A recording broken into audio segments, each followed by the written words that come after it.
Hey, I'm Nick, and I'm here with Steve Caballero, and we're going to talk about skateboarding and music. Started skateboarding at age 12 and turned pro at 14. Take me back to that. When I first picked up a skateboard, what attracted me to it was actually the skateboard magazines that I would see at the store. You know, I used to collect comics and stuff, and then in the rack there was hot rod magazines, skateboard magazines, motocross magazines, but the skateboard magazine is what caught my interest. And I just kind of skimmed through them, and I would see that these people were skating these ramps, and these parks were being built, and so that's what gained my attraction. I grew up like idolizing Evel Knievel, so my main thing was I always wanted to like own a motorcycle, and so I would dress up my bikes to look like motorcycles. We That's would cool. build ramps to, to jump, like to kind of emulate him. So even from the start, I was kind of had this daredevil kind of personality. But it wasn't until skateboarding kind of came into my life, and that brought a whole new challenge to me. And I felt like I didn't have to be a certain stature, because most sports, and like especially like with BMX racing, you have to have really strong legs, and I was pretty short for my age. So I felt like with skating, you didn't have to be a certain height, And Skating so, doesn't really matter. No, yeah. And so it just, just being attracted to skateboarding gave me an outlet to just progress and do what I wanted at my own leisure, so yeah, I mean, that's pretty much. And then skate parks started being built in Northern California. And so I started going to those skateboard parks. I started on the weekends, and then it turned into going there every day, and I got sponsored by the park, which allowed me to get free skate Which time. park in the Pacific? Campbell Skate Park. Sick. Yeah, Campbell Skate Park, and there was two skate parks really close together. It was Winchester Skate Park and there was Campbell Skate Park, and I got on the Campbell team, which allowed me to get free skate time. That's nice. Yeah, so it definitely helped my parents as far as monetarily, get me to the park. So I just had to find my own way there, and I would take the bus every day, and made new friends over there. And one thing led to another. I mean, we started traveling around the Bay Area, entering skateboard competitions. So at an early age, I had this competitive nature. And so having a competitive nature helped me progress faster. And especially with the magazines and all the new pros coming out and all the new tricks, I started trying to learn these tricks that I would see in the magazines. And eventually it brought me down to Southern California, where I met Stacy Peralta. Sick. And he was telling me he was starting a new team called the Bones Brigade, and he wanted me to be a part of that. And so that was kind of the start of my career, and I got sponsored by them in 1979, and I was 15 years old. Wow. Yeah. So you were an OG on the Bones Brigade. Share a story. Yeah, as far as the Bones Brigade, I just kind of went with what Stacy had to offer to us. I didn't know what it was going to lead to. Eventually we started traveling more as I got sponsored by PAL, and I started coming down to Southern California a lot, entering competitions, which turned into meeting up with photographers and just starting to shoot photos and have sessions, and started to appear in skateboard magazines. And so now I was this kid that looked at the magazines, and now I was starting to appear in the magazines, which brought a little bit of fame into my life, and people started noticing who I was and what team I rode for. And I got to a point where me and my teammates were dominating the amateur series. So we ended up entering some pro-ams where amateurs could skate against the pros, and we started placing super high, I think it was at that point where Stacy said, "Hey, I think you should enter this new series called the Gold Cup that started in 1980 as a rookie, and see how you go from there. And once that series is over, we can determine whether you're going to have a pro model or not, And so my first contest was down here in Oasis. Oh, sick. Yeah. Dude, I heard about that park. Yeah. It was under the freeway. Yeah. The 8 and the, what is it, the 8 and the 805 or Yeah. something? Yeah. Exactly. Now there's like a David Buster's there. Yeah. I went to that David Buster's and I'm like, isn't this the place where Oasis used to be? Yeah. Every time I drive over that freeway, Yeah. I always point down there. Yeah, that's where I turned pro. But yeah, so that was the first competition of a series of 5 competitions, and I think I placed 11th in that contest. I didn't make the finals, and I was super nervous. And I was 15 years old. But the next contest was at Big O, which was in Orange County, and I ended up getting 3rd place there, which I brought a new trick as well. And so every competition was, they were monthly. And so we'd do a different skate park in Southern California. And the next one after that was Colton, Colton Skate Park, and I ended up winning that contest. Nice. The next contest after that was Marina Del Rey, and that's where I brought the Caballerial. Sick. Yeah, and I fell before the final, so I got 15th in that one. And then I had a month to perfect the trick, and the last contest was the Upland Skate Park, the Pipeline, and in the combi pool. Sick. And Oliver, go away. Maybe I gotta ask him a question too. But yeah, so that was where I brought the Caballerial, the trick I invented, the Fakey 360 Ollie, and won that contest. And so out of all the placings, I ended up 3rd overall in the series, which earned me a model on Pal Pro. That's awesome. Yeah. How'd it feel to land that in a contest? Like something you just made up and then you just did it in a contest? It felt great. You know, that was the whole thing, was to stand out in competitive professional skateboarding.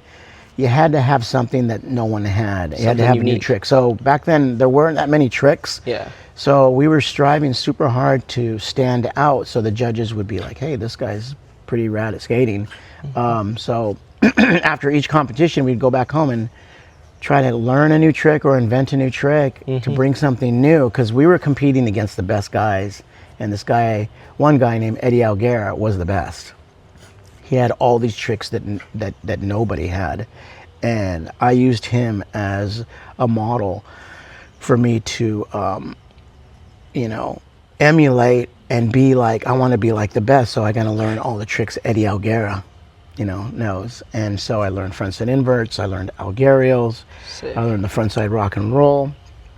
But then I brought it to another level where it's like, okay, what can we do with the frontside rock and roll? And I ended up doing a board slide. So I was the first to do frontside board slides in a pool. That's a sick trick. Yeah, thanks. Yeah. And the frontside invert. I remember when I was younger, I would like see like videos of you doing frontside inverts, and like watching you do that almost kind of made me want to try the trick. Yeah. And then eventually I got it. Cool. Yeah, it's a fun trick. I do them sometimes. I should do them more. Yeah, totally. So with the way skateboarding is these days and social media, you know, and all the changes, do you ever think a company could be as iconic as Bones Brigade was? Yeah, if I would say if they had a team manager captain like Stacy Peralta. Yeah, Stacy. It's probably hard to come by. What's that? That's probably hard to come by. Yeah, I mean, Stacy Peralta was the reason why the team got so popular. Yeah. The reason why the team had all these opportunities. I mean, he was definitely a great role model for us, you know, and he was a very professional adult at 21 years old. I mean, I trip out sometimes. Like, I was 14 years old when I got on the team, and he was 21 starting a company. I mean, can you imagine, like, Yeah, it's pretty. you're 18 right now? awesome. Can you imagine 3 years from now starting a your own company, company yeah. and owning it? That'd be And crazy. taking care of 14-year-olds? Yeah. It's a lot. Yeah. Yeah, so he was pretty mature at 21, and I looked up to him, and I looked at him as an adult, a responsible person, and he had a professional career. He was a famous skateboarder. Yep. So he was someone I could trust, because I could, by his efforts and the things that he accomplished as a professional skateboarder, he had proof of, you know, his role as a professional skateboarder. And so I just knew that that's something I can model off of, because, I mean, he did it, you know. I guess if I follow his lead, I could be in the same position. So he was definitely someone that I could trust, you know. And I feel like if a team formed and they had a guy like Stacey Peralta searching talent all over the world, and put a team together and took care of a team like he did us, and was out there making videos and taking them to photo shoots and doing all these things as a professional, you know, agent or team manager, I feel like there could be another Bones Brigade. But it takes that special person to bring a group all together and manage it in a very professional way. Yeah, definitely. Do you think there's anything that's come close to the way they've been? I would probably say the girl skateboards. Girl had a really good, solid team for a while, and I thought they had a good, close-knit group of professional skateboarders, and they would produce videos, and they would do a lot of team events together, and I felt like Girl Skateboards was probably one of the closest. So you invented the Caballerial. How did that one pop into your head? Yeah, that was a long time ago. 1980. I was in that mind zone of trying to invent new tricks and stay progressive, and it was during the Gold Cup series. And I remember I was skating with a friend of mine. He rode for Tunnel Wheels, Tunnel Skateboards. His name was Robert Shaffley, and his nickname was The Fly. And I remember one of his tricks was an RB slide to fakie, which is you just kind of put your hand to the side, slide to fakie, and he would come up and do 360 kick turns all the way around, and like come back down pipe? In a pool. In a pool. Oh, yeah, sick. I was in at Winchester Skate Park, and I was skating the keyhole there. Wow. And I remember I was sitting on the clover bowl at the top, because the clover bowl looked down at the keyhole. And I remember watching him, and he was going up and he was doing fakie 360 kick turns.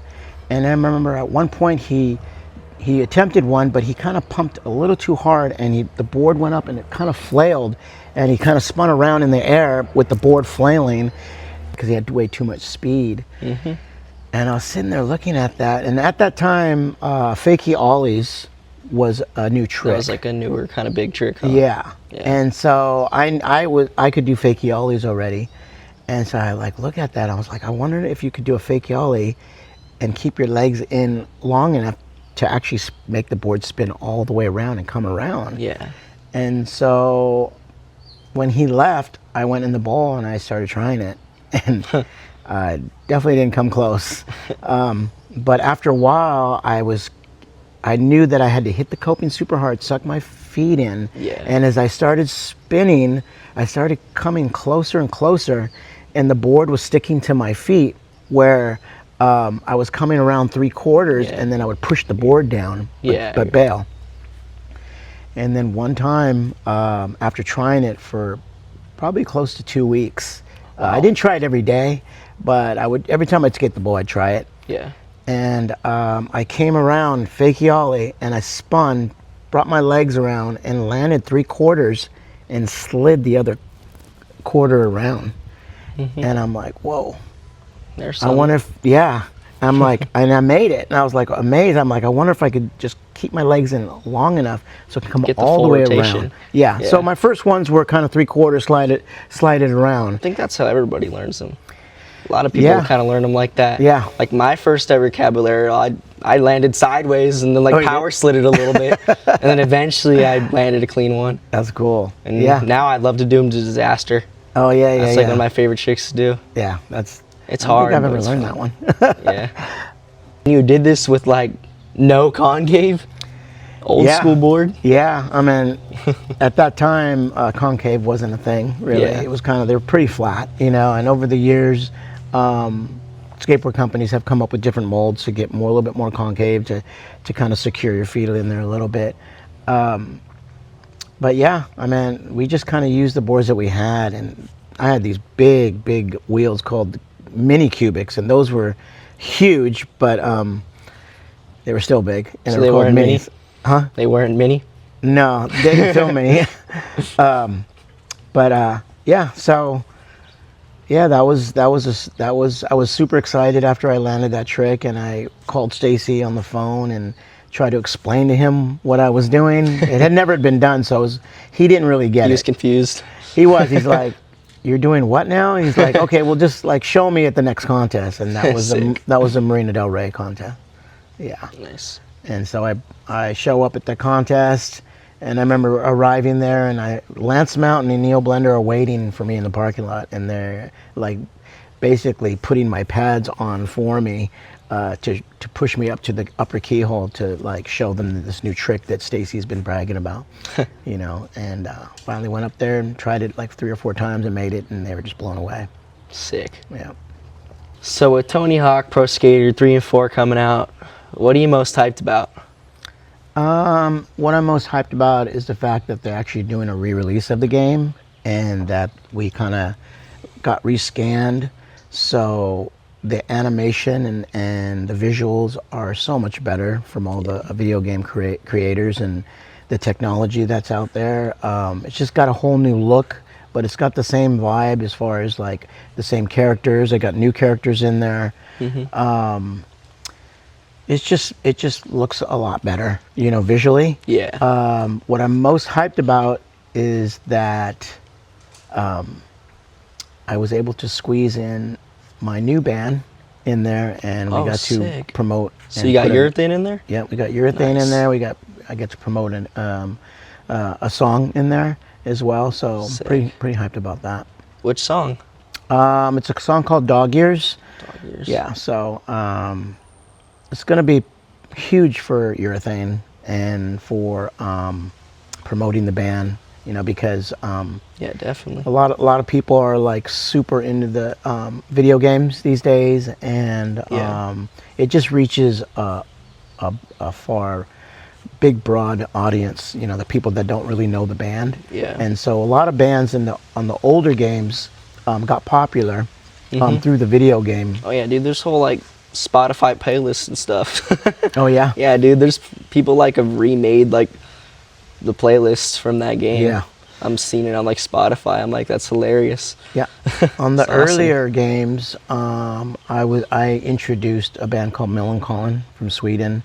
On Pro Skater 3, the vintage one, I brought a band from Australia called Body Jar.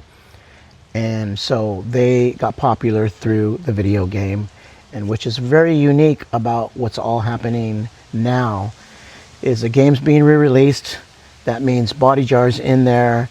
Urethane got thrown in there, and we actually teamed up this summer. We're going on tour with Body Jar in Europe, and you know, we're going to share the stage with them. And we just finished recording a split single with them that we're going to offer in Europe as well. So nice. It's kind of all coming full circle. Yeah. You know, yeah, I'm pretty excited about it. So skateboarding and music has seemed to be a huge part of your life. How have these two influenced each other? Well, obviously, I got influenced by music through skateboarding. I got influenced by the type of music. When I picked up a skateboard, it introduced me to rock and roll. Wasn't really a fan of it, but because when I went to the skate park, that's all they listened to was rock. And so I wanted to fit in, so I bought my first AC/DC Cheap Trick Aerosmith tape, and that was my introduction to rock, which over the years, in the early 80s, it went from rock to new wave, and then right into punk rock. Yeah. So my musical taste changed over the years, and it kind of went hand in hand with the vibe of skateboarding. You know, skateboarding is pretty raw. It can be aggressive. Definitely goes with punk. Yeah. So, yeah, and so it really felt really natural to get into punk rock and listen to it, because it was such like a DIY type of thing where, you know, you just kind of like no rules, you know, just kind of go with the flow and just have this raw aggression. And that's how skateboarding kind of feels like to me at sometimes. Those two are hand in hand. Yeah. And so obviously with visuals, music kind of balances the two. And when you have good music to a nice video part, it kind of flows a lot better, you know? And so, which in turn, you know, I got really into punk rock. I started going to punk rock shows, and I'm like, man, it would be kind of cool to start a band. Because I remember picking up a 45, and I saw these guys on the cover of 45, and it was a guy skating with the band members on top. And I looked at the band name, it said JFA. And I'm like, oh, sick. What the heck is JFA? You know, and I turned the thing, it's like Jody Foster's Army. I'm like, that's the name of the band? Well, they have a skateboarder in the band, so it must be pretty cool. Yeah. Bought the record, and I'm like, wow, this is kind of cool. It's really fast and really kind of like really hardcore, raw. Yeah. And so I'm like, man, we should start a band with my friends, you know, from the skate park. And sick. So I picked up a bass and started learning, and got together with some friends, you know, every once in a while, and started writing our own songs. And eventually I formed a band called The Faction in 1982.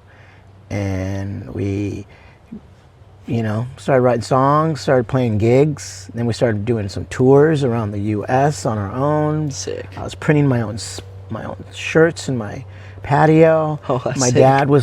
My dad owned a print shop. He made stickers. Oh, perfect. Yeah. So I was already becoming like a kind of entrepreneur. Yeah. Being in a band and trying to promote it. Make a business out of it, you know? Yeah. So, that kind of got me in my start in the musical career that I have now. And I started from just dabbling with the bass, to learning chords, to like writing songs, to getting into a band and working with the team, you know, because it's one thing to play an instrument, but to play an instrument with other people, it's a whole other thing. It's a whole nother like ball game. And just working with more than one person, you know, you have a lot of ego. You have a lot of professionalism that you have to deal with that some people don't have, responsibility, just bringing a group together. And it really taught me how working together with people, if you're on the same page, you can accomplish a lot of things. Yeah. Coffee break. Dude, I was screening t-shirts, and like I was making my own t-shirts. I went to Aaron Brothers. That's pretty awesome. Yeah. Dude. And I saw this thing, print your own t-shirts. I'm like, dude, we got to print our own punk rock t-shirts. And I was drawing things, and I burnt the screens in my backyard. Who drew the bat? I did. You drew the bat? Yeah. You know why I drew the bat? I was a huge Batman fan. So everything that was influenced me, I would influence it with the things I was part of, you know. And so the Faction bat came for the fact that I was a huge fan of Batman, because I read comic books. Yep. So I wanted to include the bat with the band name, The Faction. And so I drew that, made a screen, and I screened the first Faction bat shirts in my backyard. Took them on tour, sold them. So I was already becoming like a businessman at, 17 years old. Sick. Skateboarding and music, they both take a lot of skill. How do you balance it? Yeah, that's a tough question. I balance it based on what I feel like doing that day, and obviously, like I had band practice last night, so I had to make sure that I got my skating in, and then I had time to come home and practice a little bit at home before I went to band practice. Yep. Because it's one thing going to band practice and not having you gotta be a your little stuff bit warmed together. up. That, and just like refreshing my memory, because we band practice once a week, sometimes twice. And if you haven't played the songs in a while, just like skating, if you haven't skated in a while, you get kind of like... You might like... miss a trick, with music you might miss a note. Yeah, totally. And so, you definitely have to stay sharp and put in that time just kind of refresh your memory. And so, you know, I use the same kind of attitude with music and skating. Is like, if I haven't skated vert for a while, I need to put the time in and skate. So like after we do this interview, you know, I'm gonna go skate, you know, and just, you know, it's just good to like keep it consistent and keep it a part of your life, your daily routine. And not only do I balance music and skating, I also balance art. I balance my life as you know, single dad, you know, my 2 kids. I have to pick my, you know, daughter up from school, take her to school every day, and you know, all their needs, take care of their needs. And also I'm a huge avid mountain bike rider, you know, and I ride motocross as well. So I kind of try to throw those into my routine weekly as well, because I don't want to lose any of that. Once I gain this talent and this ability to do these things, repetition is what helps me stay tuned. Yeah, you don't want to lose that. You got to just keep doing it. Yeah, you know how it is. I mean, you know, with skating, you can lose tricks really easy, and it's a huge mind game. Yeah, it's the worst when you like get injured and then you like go skate and you're like, you forget how to do something simple. For sure. And what's good about the things that I'm into, like if I get injured, I'll focus my attention somewhere else. So like if I can't skate, I'll focus on music. You know, I'll focus on art. So I use my time wisely, and I try to use it, you know, in a way where I'm not just staying stagnant and I'm not being idle, because the one thing that you don't want to do is be idle in your life. Definitely, yeah. So with all the bands you've been in, from the Faction all the way up to now Urethane, which band has pushed you to change the most with your music, you know, or pushed you to do the most with? I wouldn't say one band particular has pushed me to where I'm at now. I feel like each band is a stepping stone to another level of this musical career that I'm on. From the Faction, when I first started, I learned to tour with a group of guys. I learned to write music. I learned to record music. I learned to make my own products to sell on tour. So that was the basis. That was the start. And when I started my other bands, I've had 3 other bands since then. And that was Odd Man Out in the late 80s, in the early 90s, a band called Shovelhead, and after Shovelhead, another band called Soda. And I would, from all those bands, I would switch from bass back to guitar, back to bass. And so, you know, I learned how to be in bands as a bassist. I learned how to be in bands as a guitarist. But in this one now that I'm in called Urethane, I play guitar. I've also learned to be a vocalist as well. So I've stepped my game up as far as backing vocals and singing, and that has pushed me to another realm or aspect of music that I didn't dive into heavily before. And you know, I've always been kind of insecure about my voice and how it sounds, and if it didn't sound right, I didn't want to do it. You know, just kind of same with skating. If there was a trick that I thought that didn't look good, I wouldn't do it. Not gonna do it. Yeah, because I cared about what I looked like on my skateboard.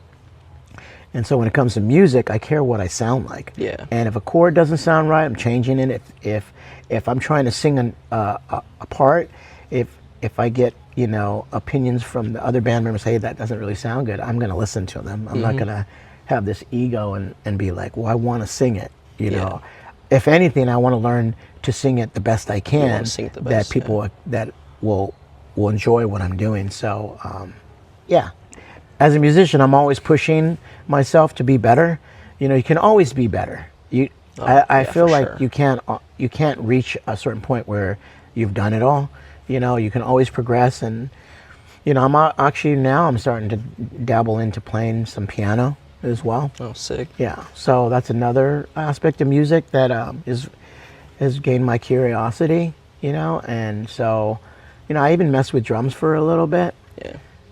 Drums is hard. It is hard. Yeah, I have a drum set in my bedroom. And I'm like, whenever I'm been at his house, I'm always tried to mess with it. And I'm like, It's kind of hard. Well, you play the bass, I play right? bass. Yeah, so I play guitar a little bit. And I got into guitar a little more recent, Yeah. like maybe about a year ago.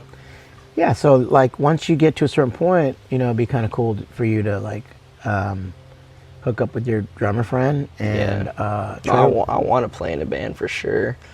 I mean, School of Rock San Diego? Yep. You've probably heard of them. I played with them for a bit.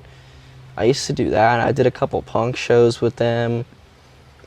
And I also did like a metal show where I played Metallica. And then I'm also done Led Zeppelin. That's awesome. We've like done a bunch of covers. You probably heard of the Holding Company in OB. Mm-hmm. Like Agent Orange played there recently. We just played there last week. Played there? Sick. Yeah. Dude, why is that venue got to be 21 plus? I know. Only time I got in there was when I played there. Oh, okay. we played punk there. No, and they actually needed somebody to sing for one of the songs. It was God Save the Queens by Sex Pistols. Nice. And I don't know, like some of the other kids didn't want to do it. And I'm like, I'll do it. Rad. I'm not much of a vocalist, but I'll figure it out. Hey, I just gave it my like best English impression. Yeah. And I don't know, I think the crowd liked it. That's cool.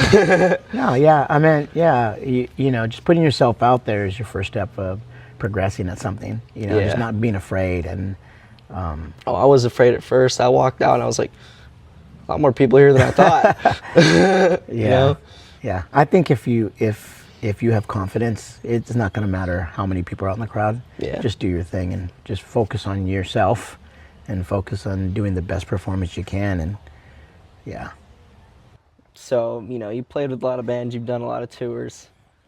What's the craziest thing you've seen like in the crowd or at a show that would just like made you like go like, whoa? Thing that I've seen or done? Both.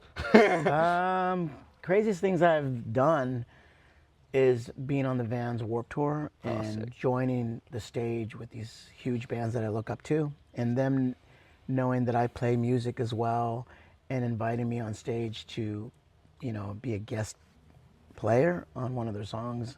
I played with bands like Pennywise, Millencolin, Goldfinger, MXPX, Strung Out, H2O. I mean, all these bands, to share the stage with them in front of thousands of people, it felt like I was experiencing the same thing that they were, at that level. And then once I play the song, go back, put my pads back on, and go skate the ramp.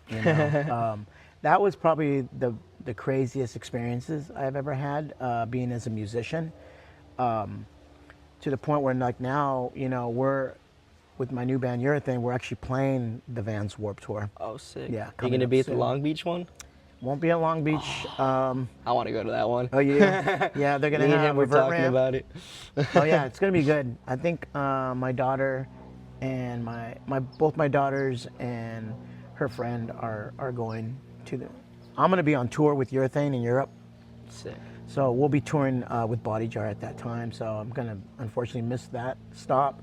But we are playing Washington, D.C., and I'll probably be skating in Florida. Sick. Yeah. And yeah, what's the craziest thing you've done on stage? I don't know if it's crazy for anyone else, but I don't do crazy things on stage. I just try to play the best I can, and try not make mistakes. Try to remember all my parts. That's the best thing you can do. Yeah, for sure. But yeah, I meant the craziest things I've seen is like just gnarly, gnarly pits with Pennywise. Circle pits, like circling around the whole, like, just the whole crowd just getting into their set, and getting into the songs. And yeah, I mean, who knows, there might be some more I want to go see Pennywise. Coming up. I haven't seen him live yet. Yeah, Pennywise is a great band. But yeah, I have a lot of fans. When I went to No Values, that concert was fun. And I remember I went with Trey, and remember Suicidal? I thought I was going to die in that pit. Was that last year? Yeah, when Suicidal came out and they played Subliminal. Oh my God, dude. Oh yeah, was that the one with the Misfits? Yeah, dude, the Misfits, that was so We skated sick. the vert ramp there. Yeah, I know, I remember seeing you on the vert ramp. Yeah, the band I wanted to see there was Turnstile. I don't think we saw Turnstile. We missed their set, dude. I was kind of bummed. Yeah, Turnstile was a band that I've seen them come up and them blow up super huge, and I wanted to see what their whole vibe was about. You know, it would have been cool to see them at a small venue versus a huge stadium. Yeah, that was a big crowd. Yeah, you had to fight your way through it.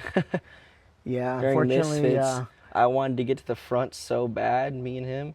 Yeah. We just said, let's crowd surf to the front. Oh, really? And we made it. Oh, wow. But then they threw us over the railing. Yeah. Yeah. If you could jam with any musician, live or dead, who would it be and why would it be this person? It would be Metallica if I could join them and be on stage with them, just because I grew up listening to them, you know, at a very early stage of their career. You know, I got discovered through a skateboarder called Tom Groholski. He gave me a tape, a demo tape, around 1981. Oh, wow. And he said, hey, check this band out. Garage demo tape? Yeah. Yeah. They're called Metallica. And once I heard the song, I think it was before Kill 'Em All came out. Yeah. And I just fell in love with them. Yeah, no, I've heard some of their like old garage stuff because they've like released it. Dude, some of their garage stuff's sick. Yeah. Yeah, and they've become one of the most popular metal bands in history. Yeah, and dude. To see the documentary that they put out called Some Kind of Monster. Oh, dude, that documentary is so good. Yeah. It blew me away to see how famous, how rich, how you thought together the band was. When you see the documentary, you see they were a mess. They were, but they brought themselves back. Yeah, yeah. I mean, it just humbled me as a musician to see, like, man, even huge bands like that go through hard times. Yeah. And go through like a lot of people who have a lot of ego and so many changes, with like people in the band too. Yeah. Yeah, I think Robert Trujillo, Jason, you said left, and then Robert Trujillo got introduced in the band. But just see how the dynamics of the band worked and what the struggles were, and it just made me realize that they're just like any other band. They run through the same problems. They overcome their challenges. Yeah. But with the help of a therapist. Makes sense. Right? So with Urethane being like your new big thing, where do you plan on like heading with Urethane? What's the goal? What is the goal with Urethane? I guess to reach a broader audience. And just to keep producing good music, music that we're satisfied with. We've already put one album out. We're working on a new one. We've done 2 successful European tours. We're on a 3rd coming up this summer. We've done a tour in Asia as well. Oh, wow. So we've, I would say just keep writing new music and just keep producing some melodic stuff that people are going to enjoy, and try to change it up a bit. I always like when bands kind of stick to their same sound, that they experiment with new sounds and new tempos and new ways to make the band sound diverse. And so I have a really good group of musicians, friends that I jam with, and it's just trying to expand on what hasn't been done, and try to bring up new ideas. And obviously our singer writes all the music, and I just kind of add our 2 cents as far as what I can bring to the band. And so I'm always constantly like jamming and just listening to new ideas from different bands and get influenced. And to bring it to this band, Urethane, and create something that's enjoyable for everybody. We're already going to appeared in a video game. We've made videos. I mean, we've pretty much done it all already. We've already done what you could do in a band. Yeah. It's just maybe just bring it to a broader audience, and that's pretty much it. That's pretty awesome. And I remember seeing you guys play like once. It was, I think it was Encinitas Y. Yeah. When you guys, when they had that Vert event. Yeah. That was that Bones Love Milk? Bones Love Milk event. Yeah, I remember watching you guys play, and I was like, you guys sound pretty sick, dude. Thank you. Yeah, and we're always trying to progress and become a better musicians. And and like I said, it's not just being a good musician, it's learning how to work well with the people that you're together with, and like throwing out ideas and sharing ideas, and even writing music. It's a difficult process, because when you're in a band, you have a lot of attitude, a lot of ego between amongst each other, and sometimes feelings get hurt when if I don't want to use your part or you don't want to use my part, I don't think this sounds good. So if you kind of can just focus on the overall experience of the band instead of focusing on yourself, and just know that we're just all working on the same goal. Y'all got to work together for it to be good. And so just taking personal criticism, in a positive way, productively, I think helps bands grow, and you can create a huge I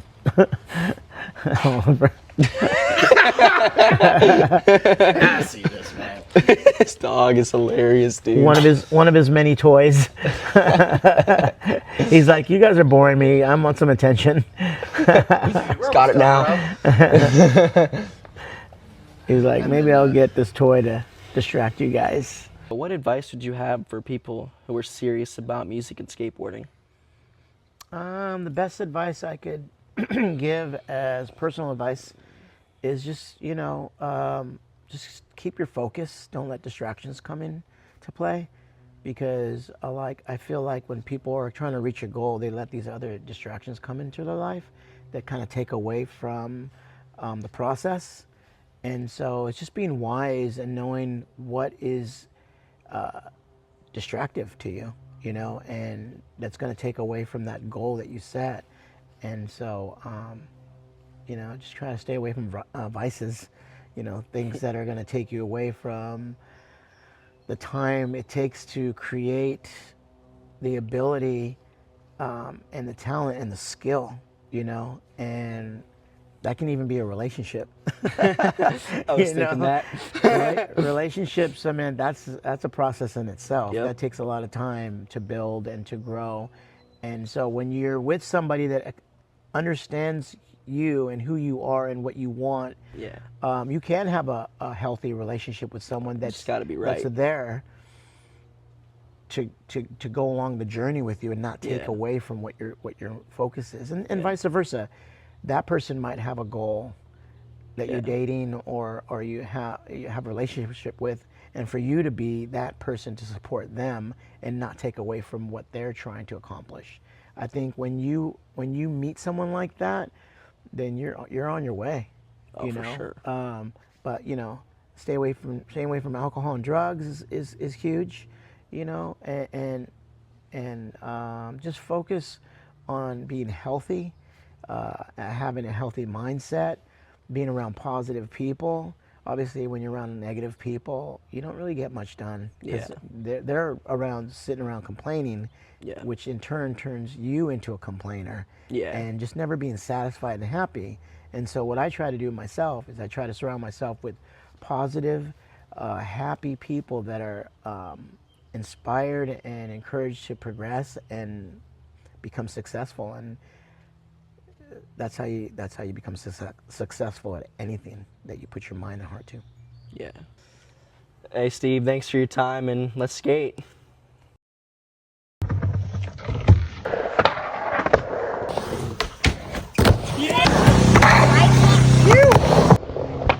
He's good. He's just he's bugging. That connects into the resi section. All wood.